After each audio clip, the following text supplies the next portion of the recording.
Addunyaa kana irratti wanti nuti hin dhageenye yoo jiraatte malee wanti hin hojjetamin hin jirtu. Akkuma barame namni hundinuu nama fakkaachuu fedhu qaba. Haa ta'u garuu kan shayxaanatti fakkaachuu fedhu maal jettaniin? Yaada keessan komentii irra naaf kaayaa. Viidiyoo tana yoo isinitti tolte laayik godhuun eegala.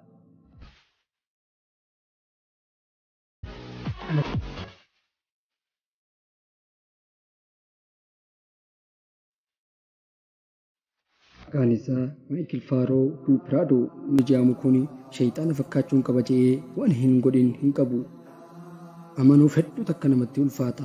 Haa ta'u garuu taateewwan hedduu keessa dabree shayxaanan fakkaachuu fedhu amma fakkaadheetiin jira yoo jedhu, kanaafis gurra isaa guutumaa guututti yoo ofirraa muru, funyaan isaatis akkasumatti yoo ofirraa muru, arrabni isaatis iddoo lamatti muramee jira.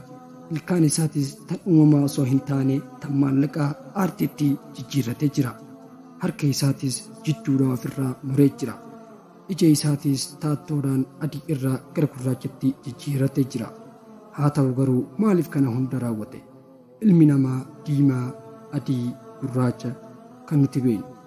Akkuma quraana irratti dubbatame shayxaanni akkana fakkaata jedhamee waan kaayyameef sanuma hordofuun raawwadhe jedhee yoo dubbatu, umriin isaa 45 yoo ta'u taattoodhaan nama beekamaadha. Maayikil Faaroo Duupiraadoo maqaa isaa kan addunyaa irratti beekamuun Sayxaan Piraadoo yoo ta'u, haa ta'u malee yeroo duraatiif kiristaana yoo ta'u, qaama isaa guutumaa guututti jijjiiree jira. Parsantaa 90% yookaan 80 qaama isaa guutumaa guututti jijjiiree jira. Haa ta'u garuu ammallee akka asirratti hin dhaabbanne nu dubbata. Maayikil bara 1977 biyya Biraazil yoo dhalatu, ijoollummaa isarraa kaasee Biraazil keessatti yoo guddatu, barnoota isaatiin nama jabaa yoo ta'u, Biraazil keessatti eebbifamuu danda'ee jira. Haa ta'u malee Maayikil barnoota osoo hin taane qaama namaa irratti footoo adda addaa kaasuun waan jaallatuuf gara hojii kanatti seene. Amata 20 booda osuma hojii tana irra jiru haadha manaa isaatiin Kaarool Piraadoon walitti dhufan. Akka lakkoofsa Awurooppaa bara 2010 yoo walitti dhufan, inninis sana booda gara jireenya sayxaanatti kan seene. Achuma booda gara jireenya sayxaanatti yoo seenu, haati manaa isaatis Kaarool hojiin isii akkuma isaa taattoo hojjechuu yoo ta'u, qaamni isaa gara sayxaanatti jijjiiramuu isaa kanaaf shoora guddaa taphattee jirti. Haa ta'u malee jiruu bareedduu akka wajjin dabarsaa jiran ni dubbata. Akkasumas daa'ima 2 wajjin harkatanii jiru.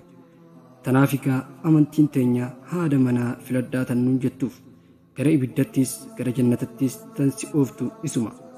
Qaama namaa irratti taattoo hojjechuun dandeettii guddaa nama feesisa waan ta'eef amatatti doolaara 600 harkachuu danda'ee jira. Qaama isaa yeroo 60 ol sarjarii godhee jira. Ilkaan isaa guutumaa guututti ofirraa buqqisee silvarii godhatee jira. Qaama isaa dhoosee waan akka gaafaa godhatee jira. Namoonni isaan Sayxaan Piraadoo yoo jedhan, jaartii isaan immoo dhalaa Sayxaan jechuun waamu. Maayikil ilmi namaa waan ta'uu barbaadu hunda ta'uu akka danda'uuf an fakkeenya jedhee yoo dubbatu, haa ta'u garuu ammaan jalqabe malee hin xumurre, ganaan waan kana daranii hojjedha jedhee dubbata. Tanaaf egaa addunyaa tana irratti wanti nuti hin dhageenye yoo jiraatte malee wanti hin hojjetamin hin jirtu. Kabajamtootaa fi hordoftoota keenya, isinis gama keessaniin waan isinitti dhagahame komentii irra naaf kaayaa. Viidiyoon tun yoo isinitti tolte laayik, sheer, sabskiraayib godhuu hin dagatina. Hanga qophii biraatiin walitti deebinuu nagaan naaf tura.